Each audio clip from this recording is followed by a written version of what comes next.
장하성 고려대학교 경영학과 교수님 앞으로 모시겠습니다. 네, 장하성 교수님은 현재 한국금융학회 회장을 역임하고 계시고요. 한국 자본주의 등 다수의 저서로 한국의 경제 상황을 또 면밀하게 또 내다보셨습니다. 네, 앞으로 경제 민주화 도시 서울에 또 많은 식견으로 힘을 주실 텐데요. 다시 한번 따뜻한 박수로 강연을 열도록 하겠습니다.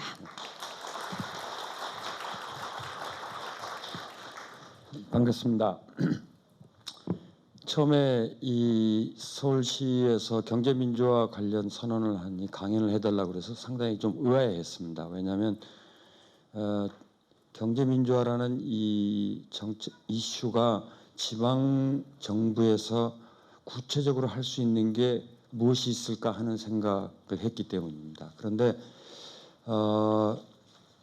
서울시에서 가지고 있는 여러 가지 계획들이나 또 그동안 해왔던 내용을 보고 저 자신도 깜짝 놀랐고 정말 우리가 이 뭐 중앙정부 차원에서만이 아니라 지방정부에서 할 수 있는 게 상당히 많고 그게 오히려 더 빠른 길일 수도 있겠구나 하는 생각을 했습니다. 저 자신이 이 참여연대라는 시민단체에서 1996년에 경제민주화위원회라는 걸 만들고 그걸 구체적인 시민활동으로 해왔음에도 불구하고 그걸 주로 이제 중앙정부 차원의 큰 틀의 문제들을 다루고 해서 이렇게 구체적으로 시가 실천할 수 있는 것들이 많다는 거에 저 자신도 상당히 놀랐고 이런 시의 정책이 다른 지역으로 다른 지방정부로 확산이 됐으면 하는 그런 생각입니다. 제가 오늘 드릴 말씀은 여러분이 대충은 내용을 이제 많이들 알고 계시는 거지만 다시 한번 한국의 경제 상황이 지금 어떠하고 왜 경제 민주화라는 것이 다시 한번 한국 사회의 중심적 화두가 돼야 되는가 하는 그 내용으로 구성을 했습니다. 우리나라가 경제 성장의 역사를 보면 1인당 GDP로 보면 저렇습니다. 최근에 세계 경제 어렵고 해서 경제 성장이 많이 둔화됐다고 하는데 과거에 비하면 둔화됐다고 하지만 아직도 한국은 OECD 국가 중에서 경제 성장률이 가장 높은 나라에 속합니다. 항시 첫 번째 아니면 두 번째, 세 번째일 정도이고 또 우리가 경제 성장을 고도 성장을 했던 이 소위 박정희 정부 시절에 소위 산업화 시절에 우리가 많은 발전을 했기 때문에 지금의 기성세대들은 그 시대를 많이 이야기하는데 박정희 대통령이 돌아가신 1979년에 1인당 GDP가 1,800불입니다. 지금 28,000불이니까. 그러니까 사실은 시대적 상황이 전혀 다른 그런 구조인 거죠.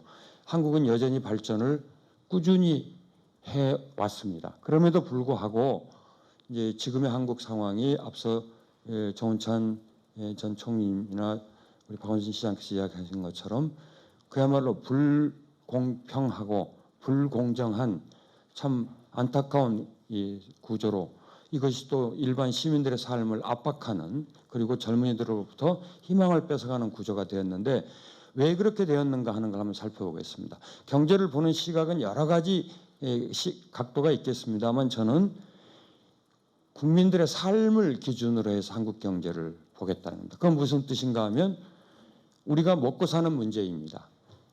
많은 분들이 결국은 일해서 먹고 살거나 또는 사업, 장사를 해서 먹고 사는데 이 근로자 가계를 기준으로 해서 본다면 우리가 잘 살게 됐으니까 배당을 받거나 이자를 받거나 해서 이 재산 소득으로 많이 먹고 살게 된 거 아니냐 이렇게 생각하시는 분들이 있는데 그렇지 않습니다. 여기 보시는 것처럼 1990년이나 지금이나 국민의 절대 다수는 일해서 임금으로 먹고 삽니다.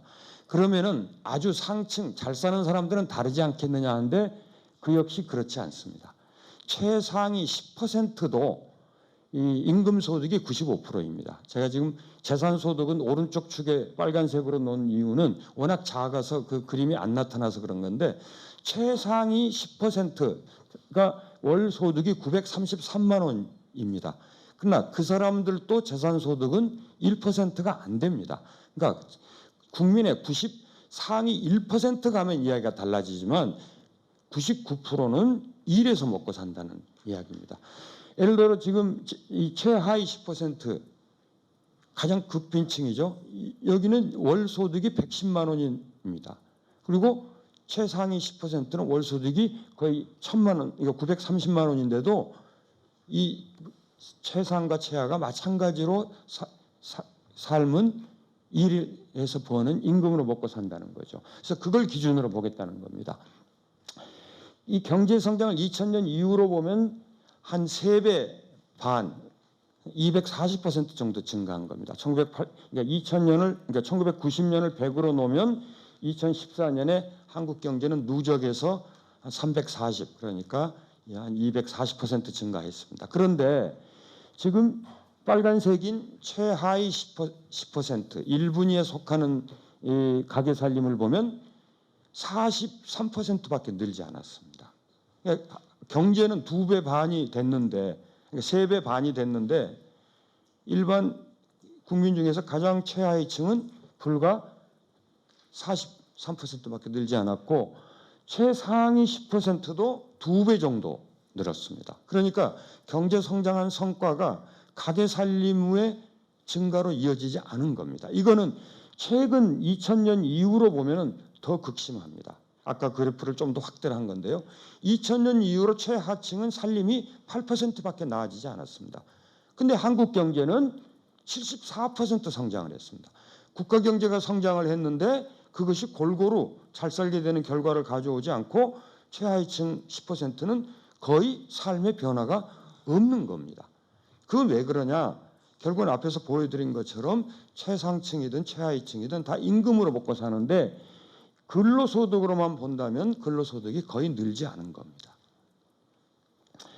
결과적으로 긴 기간을 보면은 한국은 고도 성장을 했던 60년대, 70년대, 80년대는 고도 성장을 했지만 불평등이 악화되지 않았습니다. 다른 많은 나라들이 고도 성장을 할 때는 불평등이 악화됩니다. 그런데 한국은 그렇지 않았습니다.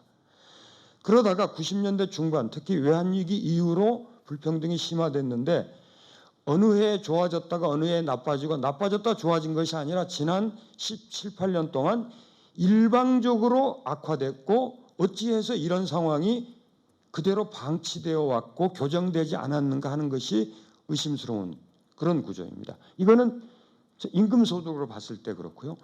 총소득으로 봐도 그 결과는 마찬가지입니다. 그중에서 우리들의 삶을 결정하는 임금을 보면 놀랍게도 90년대 초반까지는 임금 불평등이 완화되었었습니다.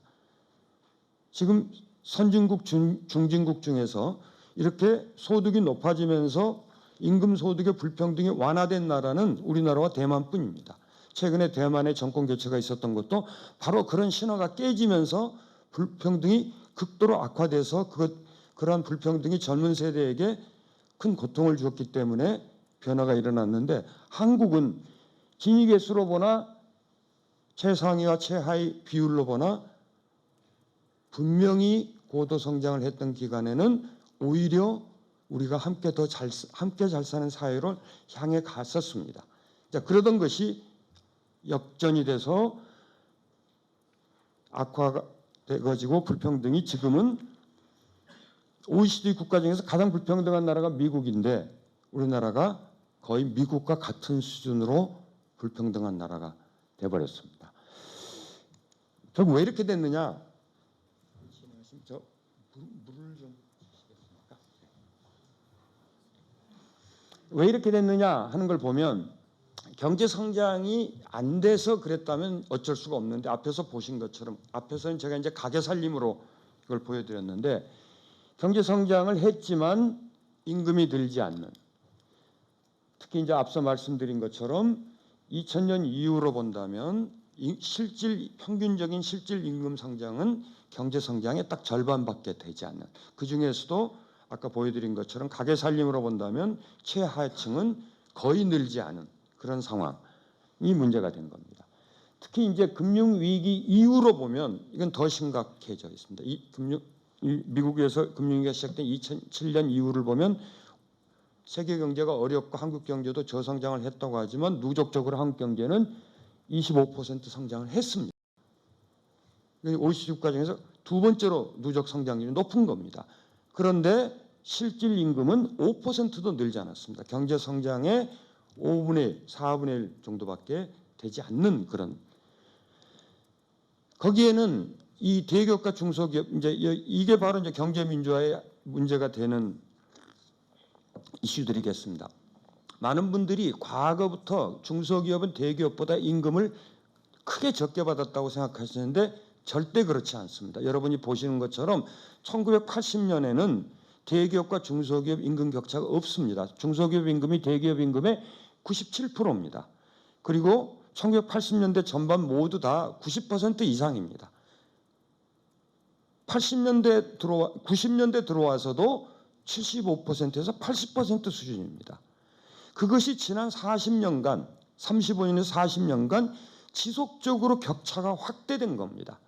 이걸 우리가 방치해 온 겁니다.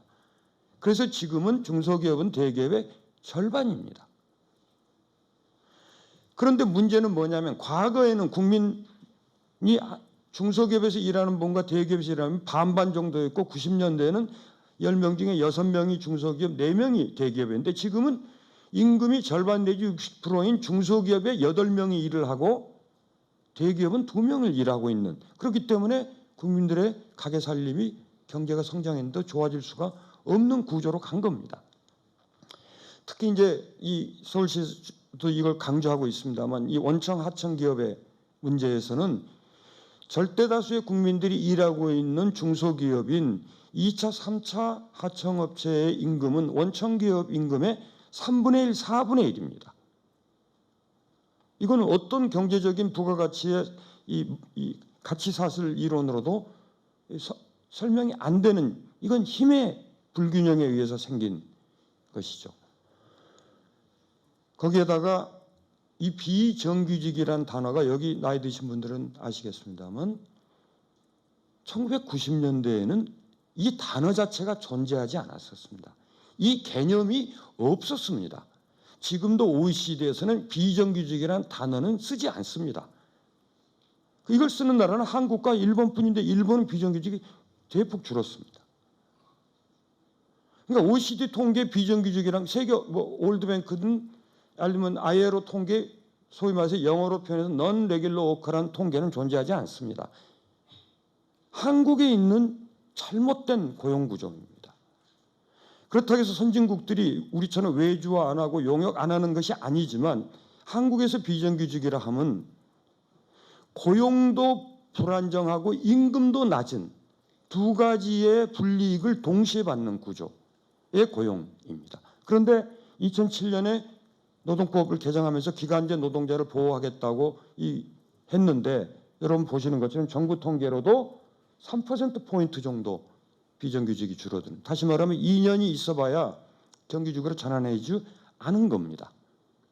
그래서 서울시가 아까 그 소개 동영상에 나왔지만은 이 일이 지속되는 한 당연히 정규직을 채용하는 이 정책은 정말 저는 혁명적이라고 봅니다. 제가 이 정책을 저의 책에 아주 길게 설명을 하고 노동법을 이 방향으로 개정을 해야 된다 했는데 서울시가 그 정책을 바로 시행해서 아까 그 동영상에서도 이 공무직 이 분이 정말 가족들도 불안하고 했는데 삶의 새로운 전환기를 맞았다라고 하시는 거 보고 저는 가슴이 뭉클했었습니다. 자, 이 고용이 불안정하면 그 불안정한 똑같은 일을 하는데 고용이 불안정하면 그 불안정에 대한 대가로 임금이 높아야 되는데 문제는 임금이 절반이라는 겁니다. 이것도 과거보다 더 확대된 겁니다. 거기에다가 이제 아까 이 협약식에 참여해 주신 소상공인 또 자영업 하시는 분들 계시지만 정말 놀라운 거는 자영업자의 영업이익은 경제성장과 반대로 갔습니다. 이건 한국은행 통계입니다. 우리나라 자영업자 수가 조금씩 계속 줄고 있는데도 불구하고 OECD에서 가장 높은 편에 속하는데 자영업자의 영업이익은 실질이익이 경제는 74% 성장하는 동안에 자영업자의 이 영업이익은 18%가 줄었습니다. 그러니까 자영업자는 경제 성장이 했다고 해서 완전히 제외된 거죠. 저임금 노동자 비율이 OECD에서 가장 높은 건 이미 잘 아까 선언문에도 시장께서 언급을 하셨고, 임시 고용 노동자 비율, 이때 임시 고용은 OECD 구분인데 이거는 우리나라에서 말하는 비정규직보다 훨씬 좁은 개념입니다. 근데 이 임시 고용 비율도 가장 높은 편에 속합니다. 거기에다가 고용기간 가장 짧은 것도 서울시 선언문에 언급이 돼서 참 반가웠습니다. OECD 회원국 중에서 우리나라가 노동의 유연성이 없다고 정부에서 이야기하는데, 노동의 유연성이 뭡니까? 노동의 이동성입니다. 쉽게 말하면.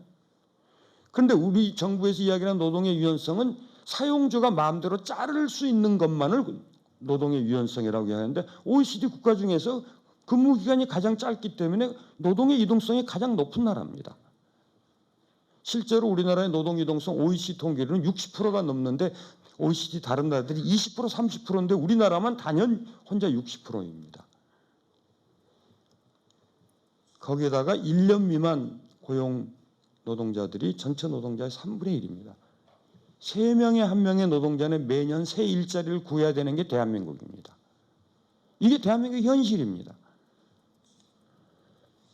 자영업자 비율은 아까도 언급했습니다만 이렇게 비율이 높은데 문제는 이익을 경제가 성장하는데도 그 혜택을 보지 못하고 있다는 겁니다. 노동시간 긴 건 다 여러분이 아시는데 이 통계는 뭔가 하면 2012년 기준으로 우리나라의 이 평균 노동시간이 2163시간인데요. 이게 어느 정도 긴 노동시간이냐면요. 우리가 예전에 여기 나이 드신 분들은 일본 사람들 일벌레라고 했습니다. 독일 사람들, 일본 사람들 아주 일 많이 한다. 자, 우리나라 2163시간만큼 일본 사람이 일한 게 언제냐면요. 지금부터 40년 전인 1974년에 일본이 그 정도 노동시간입니다. 독일은 1950년대 이야기입니다. 그러니까 우리는 지금 다른 나라와 비교해서 반세기 전에 노동자만큼 일을 많이 하고 있습니다. 그럼에도 불구하고 이런 상황이라는 거죠. 한마디로 성장해서 절대다수의 국민들이 그 혜택을 보지 못하고 있고 갈수록 이 상황이 악화되고 있다는 게 더 문제입니다. 나쁠 수도 있습니다. 그러나 그것이 나빴으면 또 좋아질 기대를 할 수 있는데 지난 20여 년 가까이 일방적으로 나빠졌기 때문에 많은 분들이 희망을 버려버린 겁니다. 왜 이렇게 됐느냐? 첫째는 경제성장의 목적을 상실. 경제성장이라는 건 국민들을 잘 살게 하기 위해서 하는 것인데 국민들이 잘 살게 되지 않는 경제성장을 하고 그 이유는 결국은 임금이 늘지 않고 그렇기 때문에 가계소득이 늘지 않고 그리고 이 저소득층과 경제성장에서 소외된 이 자영업자가 보호되지 않고 방치되어 있는 거죠. 결국은 구조적인 문제인데요. 앞에서 말씀드린 소득 불평등의 문제, 이거는 결국은 고용 불평등에서 시작이 된 것이고요. 그 고용 불평등의 근본적 원인을 보면 대기업, 중소기업, 원청, 하청 기업의 이 기업의 불균형 구조가 자리를 잡고 있는 거고요. 그리고 이제 그것이 총체적으로 시장의 불공정 행위를 만연케 하곤 많이 앞에서 언급이 됐습니다만 골목 상권까지 전부 다를 장악하는 이 재벌의 구조가 문제가 있는 거죠. 결국은 이거는 우리의 젊은이들의 희망을 뺏어가고 있는데 정말 놀라운 통계, 이건 한국노동연구원 정부 공식 통계입니다. 청년 세대의 신규 채용의 3명에 2명이 비정규직입니다. 그러면 비정규직으로 인정을 시작하더라도 얘가 열심히 일하면 정규직으로 전환이 된다는 희망이 있으면 그건 일시적인 현상이겠죠. 그런데 20대 보면은 지난 10여 년 이상 비정규직 비율이 준 적이 없습니다. 30대로 가면 20대 30대 한 10년 차이니까요. 한 10년쯤 있으면 3명에 1명 정도 전환되는 이것이 한국의 현실이고 실제 OECD가 임시직 아까 말씀드린 비정규직보다 좁은 개념인 임시직에서 영구직 우리로 말하면 정규직이죠.로 전환되는 통계를 내보면 1년 후에는 대부분의 나라들이 3명, 10명 중에 3명에서 4명을 영구직으로 전환해주고 3년이 지나면 대개 5명에서 한 7명, 4명에서 7명 정도를 전환해 주는데 우리나라는 1년 지나야 10명에 1명이고요. 기간제 노동자 보호법이 정하고 있는 2년보다 긴 3년이 지나도 10명 중에 2명이 전환이 됩니다. 그렇기 때문에 젊은 친구들이 비정규직으로 인생을 시작하면 미래가 없는 겁니다. 그렇기 때문에 헬조선이라는 이야기가 나올 수밖에 없는 겁니다. 이 상황이 젊은이들로 하여금 자기의 조국을 지옥이라고 부르게 만든 원인이라고 저는 생각합니다. 자, 그러면 경제 성장을 했는데 그 결과는 누가 가져갔느냐 하는 문제입니다. 임금으로 분배되지 않았으면, 다시 말하면 노동으로 가져가지 않았으면 자본가가 가져갔다. 우리가 쉽게 그렇게 생각할 수 있습니다. 그런데 잘 생각해 보시죠. 상위 10%도 가계 살림입니다. 그것이 자본가에게 주어졌다면 불평등은 악화됐을지언정 가계소득 전체로 가는 비중은 줄어들 수가 없습니다. 그런데 여기 보시는 것처럼 우리나라 경제성장의 성과로 만들어진 국민 총소득 중에서 제일 위에 빨간색입니다만 가계소득으로 분배된 비중이 지난 20여 년간 지속적으로 줄었습니다. 그리고 제일 아래 초록색인 정부소득, 즉 세수로 간 소득은 거의 변함이 없습니다. 그러면 가계소득으로 가야 될 것이 줄어든 건 어디로 갔느냐? 놀랍게도 기업소득입니다. 기업은 생산과 투자의 주체이지 소비의 주체가 아닙니다. 그런데 기업이 부자가 되는 나라가 지금 돼가고 있습니다. 자, 그럼 이런 상황을 볼 때 우리가 생각해 볼 수 있는 건 저렇게 기업이 경제 성장의 성과를 가계로 분배하지 않고 가져갔으면 뭔가 투자를 했지 않겠느냐 이렇게 생각할 겁니다. 그런데 투자를 했다면 그것이 미래에 고용을 늘리고 소득을 늘리고 다시 가계소득을 늘리게 돼야 되는데 지난 20여 년간 일방적으로 저렇게 가계소득의 몫이 줄어든 것은 그러지 않았다는 뜻이 됩니다. 결국은 이 줄어든 노동소득 분배율은 결국은 기업의 사내 유보를 만들어내는 거예요. 그러면 사내 유보한 것이 투자로 이어졌느냐? 우리나라 총 GDP 중에서 투자 비중은 늘지 않았습니다. 오히려 줄었습니다. 특히 제일 아래쪽에 파란색으로 되어 있는 설비 투자는 최근에 줄은 추세를 보이고 그 바로 위에 있는 건설 투자는 2008년 금융위기 이후로 줄고 있습니다. 2000년대 들어와서 기업의 투자는 늘지 않았습니다. 자, 국민 총소득에서 가져간 몫은 늘어났고 투자는 늘어나지 않았다면 결과는 뭐냐? 기업이 저축을 합니다. 정말 회계망측한 경제입니다. 일반 국민들이 열심히 일해서 번 돈을 쓰지 않고 모아서 저축해가지고 그 돈이 기업의 투자 자금으로 쓰이는 것이 정상적인 경제의 자금순환 구조인데 지금 한국 경제는 기업이 저축을 하고 있는 나라입니다. 가계 저축은 한때 20%를 넘었지만 지금은 4% 수준도 안 됩니다. 기업이 저축을 한 나라입니다.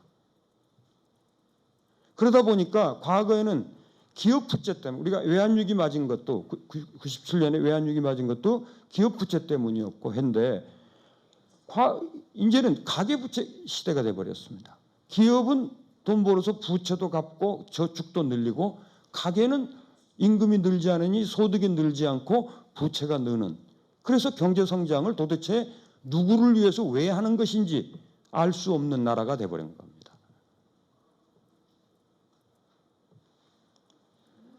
그 구조에는 역시 한국은 재벌구조입니다. 재벌그룹에 속하는 기업 100개를 뽑아서요. 매출액 기준으로 100개를 뽑아보면 그 기업들이 우리나라 전체 기업의 매출액의 약 29%를 차지합니다. 이때 전체 기업이라 하면 국세청에 사업자 신고를 하고 사업소득세나 이 법인세를 내는 3만 개 기업을 이야기합니다. 그런데 그 기업 100개 재벌그룹 계열사가 고용은 4% 담당합니다. 그런데 우리나라 모든 기업 이익의 60%를 가져갑니다. 중소기업은 우리나라 전체 앞서 제가 80% 20%는 상용 근로자들만 말씀을 드렸는데 이게 전체 1,800만 근로자로 보면은 우리나라 전체 근로자의 72% 1%가 중소기업에서 일을 합니다.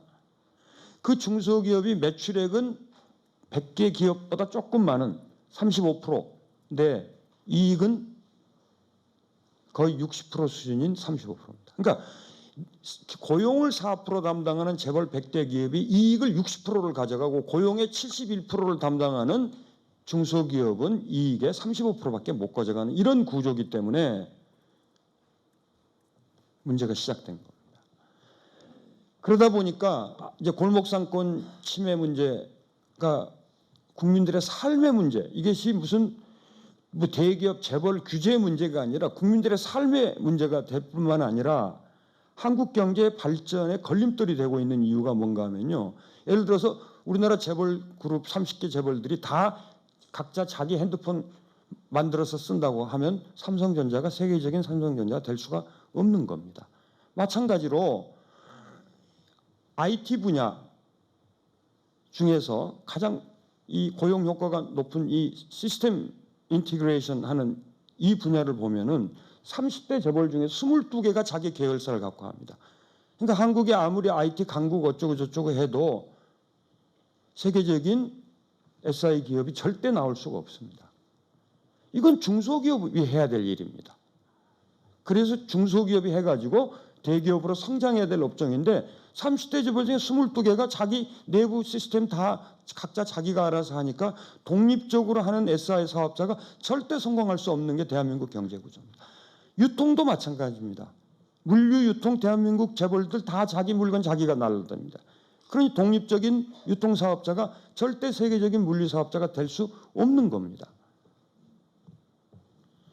심지어는 광고회사도 가지고 있고 뭐 이 모든 업종에 이제는 뭐 아까도 다 골목상까지 왔다는 한 것을 대법원 판례로 다행히 2015년 11월에 대법원이 정말 역사적인 판결을 내려서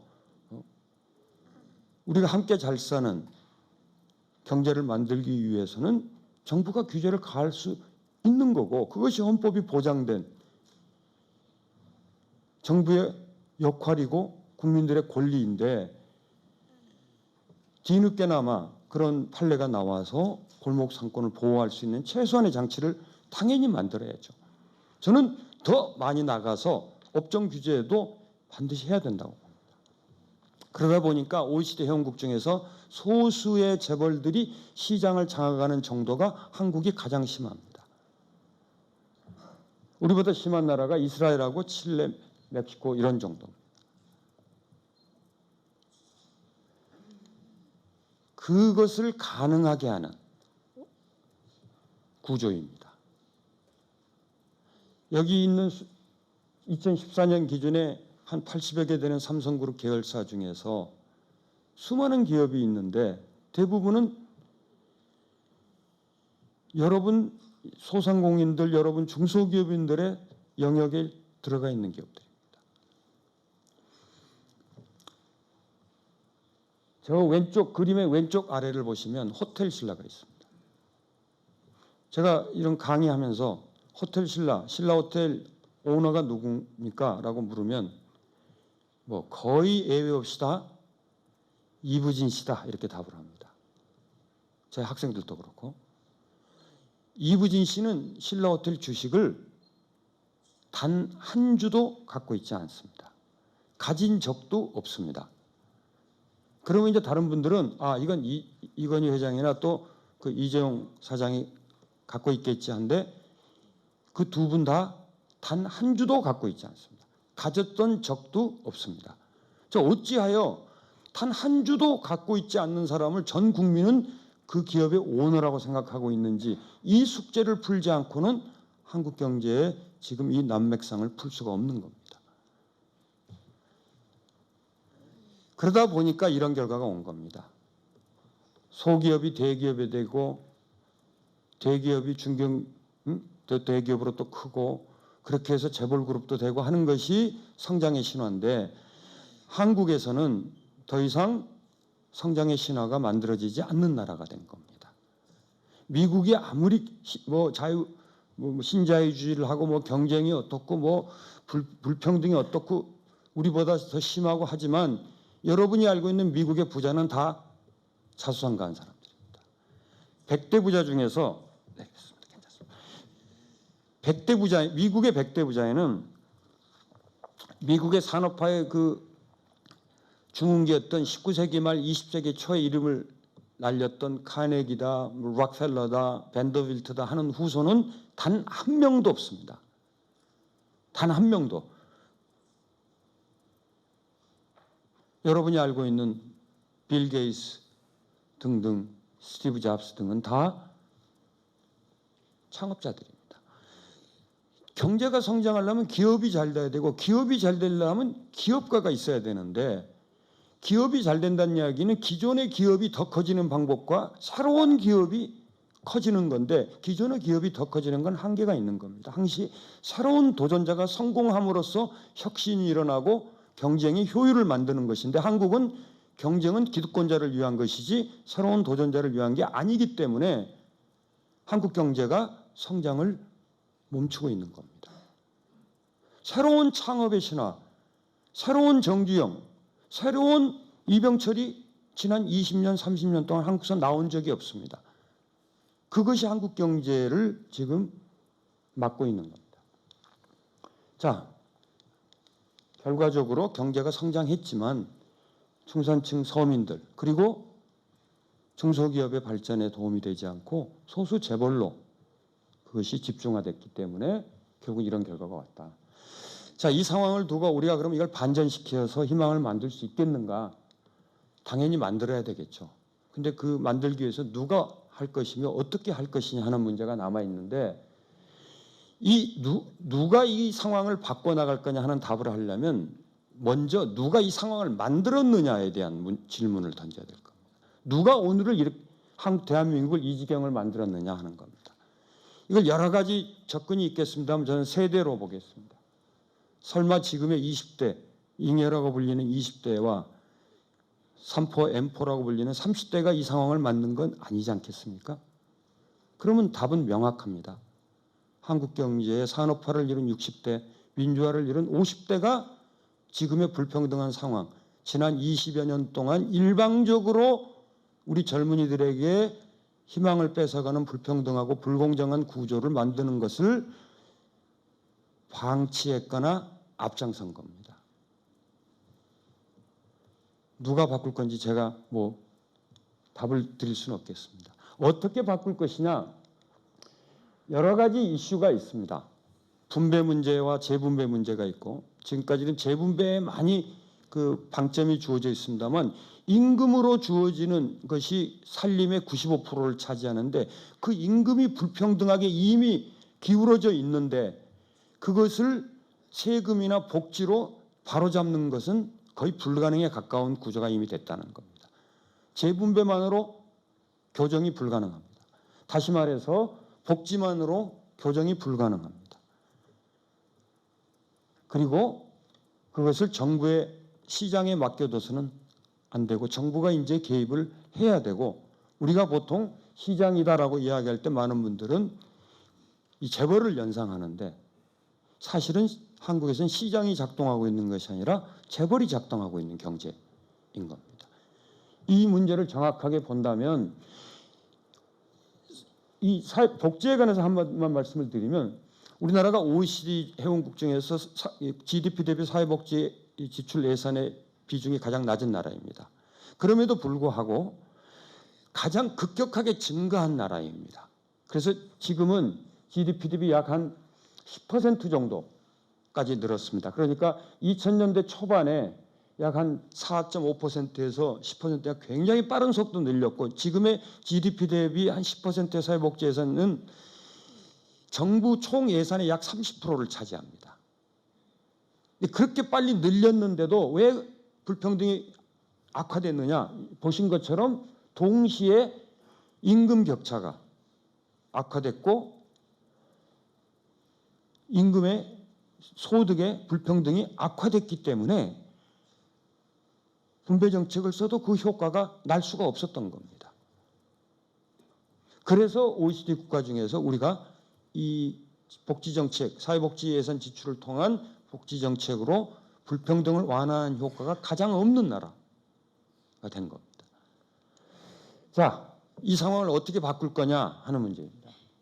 결국은 함께 잘 사는 경제를 만드는, 즉 오늘 우리가 이야기하고 있는 경제민주화의 이슈이고 그걸 크게 요약하면 우리가 평등한 기회를 갖고 모두가 다 똑같은 출발선에 설 수는 없습니다. 그러나 가능한 한 그 출발선을 갖게 하도록 노력을 하고 설령 출발선이 다르더라도 도전자가 그 경쟁에 뛰어들고 기꺼이 참여하고 열심히 하는 이유는 내가 비록 출발은 미약하나마 이 경쟁의 과정에서 순서를 바꾸겠다. 경쟁의 효율을 내는 이유는 꼴등이 꼴등에서 탈출하고 2등이 1등 되고 도전자가 새로운 우승자가 되는 그 역동성이 경쟁을 우리가 시장 경제에서 중요시 여기는 건데 한국의 경쟁은 출발선의 1등이 결승전의 1등입니다. 그건 결코 역동적이지 않고 효율성을 낼 수가 없는 거죠. 그래서 비록 평등한 기회가 주어지지 않더라도 경쟁은 공정하게 해야 되는데 오늘 임대차 보호에 관련된 이슈만으로도 여러 번 동영상에도 나오고 언급이 됐습니다만 일방적으로 힘 있는 자에 의한 시장의 논리가 아니라 시장 외적인 힘의 논리에 의해서 지배되는 경쟁으로는 함께 잘 사는 결과를 낼 수가 없는 거죠. 경제에서 정의란 무엇이냐와 뭐 일반 사회적 정의가 무엇이냐 논의가 있는데 사실은 그것이 정치적이든 사회적이든 경제적이든 현대 철학에서 정의론의 정의의 논쟁에 거의 다는 분배의 문제입니다. 그것이 정치 권력의 분배이냐 경제적인 이득의 분배이냐 하는 문제.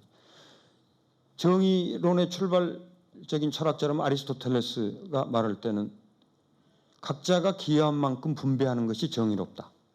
그때의 분배는 경제적 이득과 정치적 힘 다 포함이 됩니다. 근데 각자가 기여한 만큼이라고 말할 때 그것은 사실은 타고난 환경이 다르고 출발선이 다르기 때문에 자기가 각자 기여한 것 이상 또는 그보다 못한 결과가 내는 경우가 많죠. 제 개인적인 삶을 되돌아봐도 저는 제가 노력한 것보다 훨씬 더 많은 걸 얻은 어쩌면 불공정한 게 많은 것을 누린 거 아니냐 그런 생각을 합니다. 그렇기 때문에 아무리 우리가 같은 기회를 주고 공정하게 경쟁을 해도 그렇게 해서 만들어진 결과물을 어떻게 나누느냐 하는 분배의 정의가 실현되지 않으면 그 앞에 게 다 의미가 없다는 겁니다. 그래서 현대 철학에서 정의론의 가장 최고봉에 있는 여러분이 한 번이라도 들어봤습니다만 정의란 무엇인가라는 책을 쓴 마이클 샌델보다도 몇 수 위에 있는 마이클 샌델의 스승에 해당되는 존 롤스가 정의한 정의는 그냥 쉽게 설명을 드리면 그 사회에서 그 조직에서 그 공동체에서 가장 열악하고 가장 혜택받지 못한 사람들에게 그 사회가 그 조직이 그 공동체가 해줄 수 있는 최대한을 해주는 것이 공정한 정의로운 분배다 이런 이야기가 있습니다. n분의 1로 나누는 것이 정의로운 것이 아니고 무조건 많이 줘라가 아니라 그 사회가 배려할 수 있는 최대한을 찾는 그 노력이 그 사회의 정의로운 분배를 정하는 기준이 되는 겁니다. 그런 의미에서 저는 오늘 이 경제민주화의 선언이 우리가 함께 사는 공동체의 평등가치 그러나 개인의 자유로운 선택에 의한 이 효율성을 함께 조화롭게 이루는 것이 아닌가 싶습니다. 제가 이 서울시 내용을 보고 상당히 놀랬기 때문에 몇 가지 좀 적었는데 이미 부시장님 이제 우리 이 본부장님께서 발표를 다 하셨기 때문에 제가 상당히 중앙정부가 아니라 지방정부에서 할 수 있는 게 상당히 많구나. 그리고 서울시가 놀랍게도 하고 있구나 해서 제가 정리한 몇 가지만 좀 이야기를 해보겠습니다. 저 굉장히 한테 관심을 갖게 된 것이 역시 이제 이 중소기업 적합업종 문제 그리고 이 가맹점 특히 이에 관련된 많은 이 불이익의 문제, 또 이 골목상권의 문제, 이거는 저는 정말 이 중앙정부가 아무리 나서도 지난번 이명박 정부 때 해봤지만 쉽지 않습니다.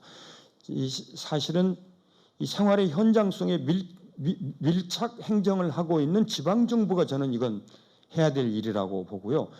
심지어는 이 중소기업 이 전문업종도 전국적으로 정할 일이 아니라 그 지역의 특성에 맞게 지방정부가 그걸 육성하고 유치할 수 있도록 저는 이 법 개정이 좀 이루어져야 하는 것이 오히려 더 맞다고 저는 생각합니다. 예를 들면 이미 이제 그 이슈는 오래됐습니다만 상암동 이슈가 됐을 때 상암동 문제를 중앙정부가 어떻게 압니까? 그건 서울시가 나서기도 하지만 그 구청이 나서야 되는 정말 생활 밀착형 경제 민주화 이슈들이 아닌 것이고 그것과 또 관련된 것이 역시 임대차 문제가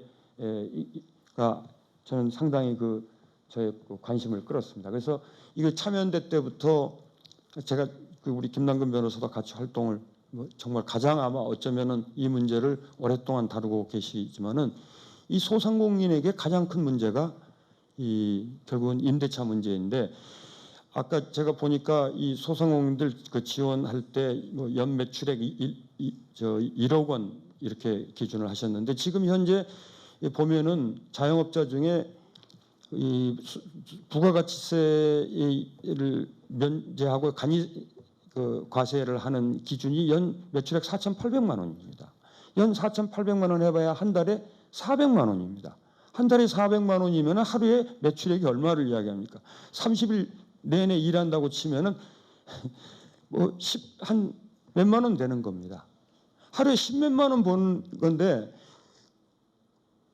그 중에 상당 부분이 결국은 임대료고 상당 부분이 전기료고 원자재면 사실은 연 4,800만 원 매출, 다시 말해 월 400만 원 매출하면 그 자영업자 자신의 임금은 몇십만 원밖에 안 된다는 뜻입니다.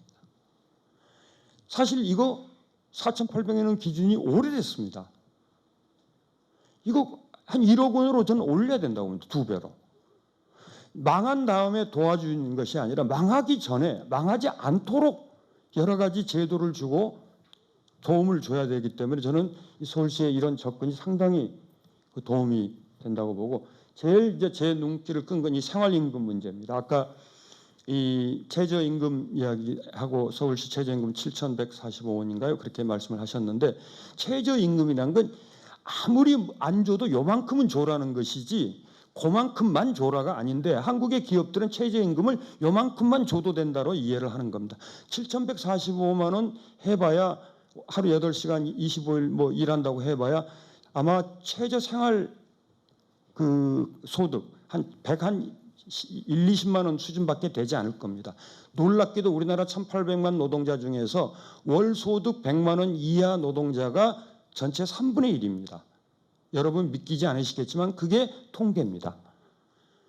그러니까 최저임금을 주면 월 100만 원이 안 되는 생활을 하라는 거기 때문에 저는 이 생활임금 제도를 서울시 공공사업이나 이 서울시 사업에만 적용한 것도 저는 정말 중앙정부가 할 수 있는데도 안 하고 있는 것을 앞서서 하는 정말 훌륭한 정책이라 생각을 하고요.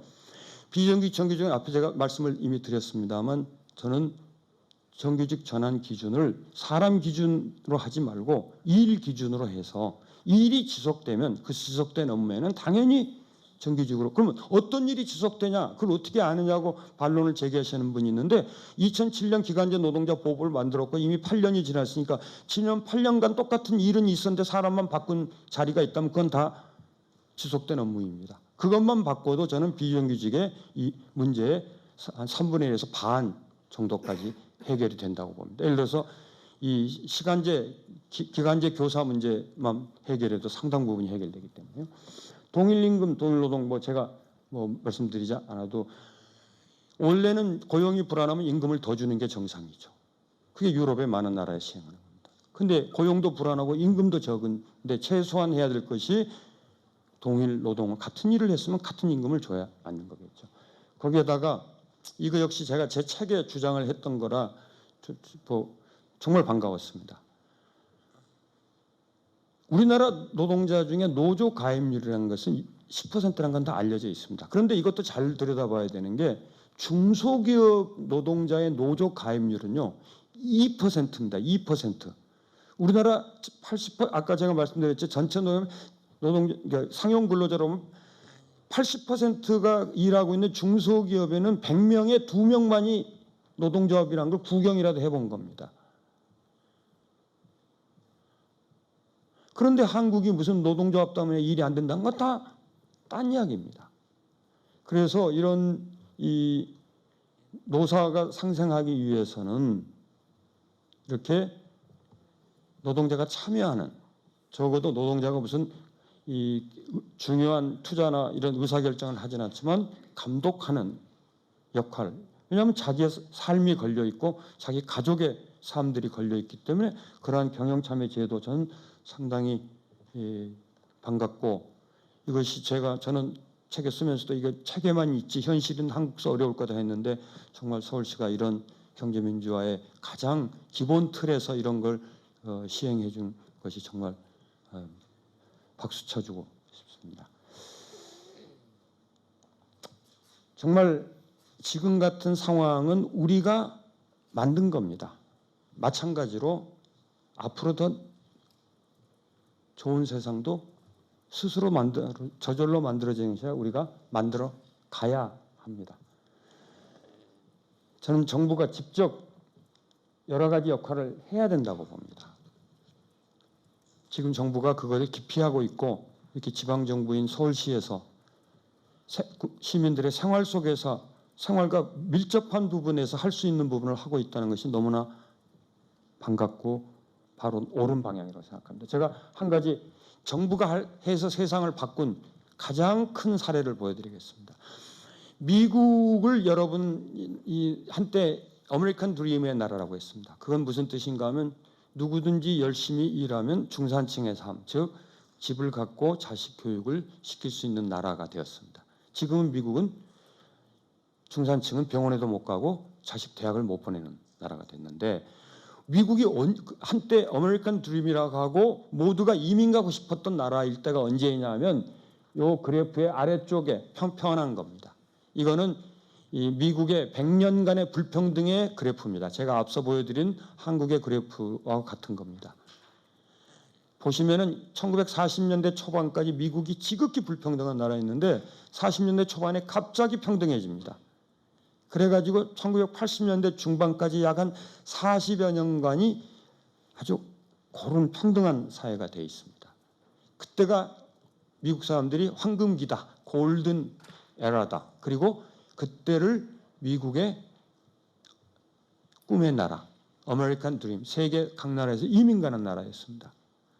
근데 그 보시면은 80년대 초반 이후에 중반부터 악화됩니다. 그래서 20세기 초반 1920년대보다 더 지금은 불평등한 나라가 되었고, 우리나라가 지금 그 미국만큼 불평등하다고 아까 말씀을 드렸습니다. 자, 여기서 두 가지 질문이 있습니다. 하나는 1940년대 초반에 어떻게 저렇게 짧은 기간에 갑자기 불평등이 완화됐느냐 하는 문제고, 두 번째는 어떻게 80년대 중반부터 저렇게 다시 지속적으로 악화됐느냐 하는 겁니다. 첫 번째 질문에 대한 답은 미국의 근대 대통령 중에서 가장 위대한 프랭클린 델라노 루즈벨트 대통령이 임금 통제를 직접 정부가 한 겁니다. 그러니까 순식간에 평등한 사회가 됐습니다. 그렇다고 해서 미국이 사회주의 하는 나라도 아니고 자본주의 시장 경제를 하지만 불평등이 더 이상 국민들이 참아낼 수 없는, 국민들이 희망을 가질 수 없는, 청년들이 희망을 버리는 사회가 됐으니 삶을 결정하는 가장 중요한 요인인 임금을 정부가 직접 통제하겠다 해서 한 결과로 미국은 40여 년간 평등한 사회였다. 그거를 1980년대 들어와서 레간 정부부터 신자유주의 정책 등등 하면서 포기한 결과가 오늘의 불평등을 만든 겁니다. 정부가 어떻게 하느냐에 따라서 세상은 얼마든지 달라질 수 있고 우리 시민들이 국민들이 정부로 하여금 그 변화를 일으키게 해야 되는 겁니다. 그런 의미에서 저는 정책은 얼마든지 있다. 그 실천이 문제다. 그런데 오늘 서울시가 지방정부로서 정말 중앙정부도 하지 않는 이 경제민주화 선언을 하고 그것에 매우 시민들의 삶과 밀착된 정책으로 실천을 해간다는 것에 대해서 다시 한번 축하의 말씀드리고 정말 좋은 성과 내시길 기대하겠습니다. 이걸로 저 말씀하시겠습니다.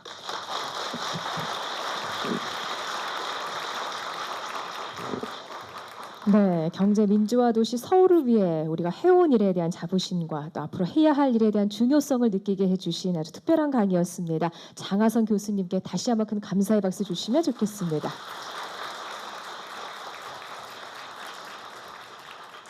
네, 경제 민주화 도시 서울 선언 여러분과 함께 했습니다. 오늘 이 시간 또 기억해 주시고 앞으로도 많은 응원과 또 격려와 함께 해 주시면 감사하겠습니다.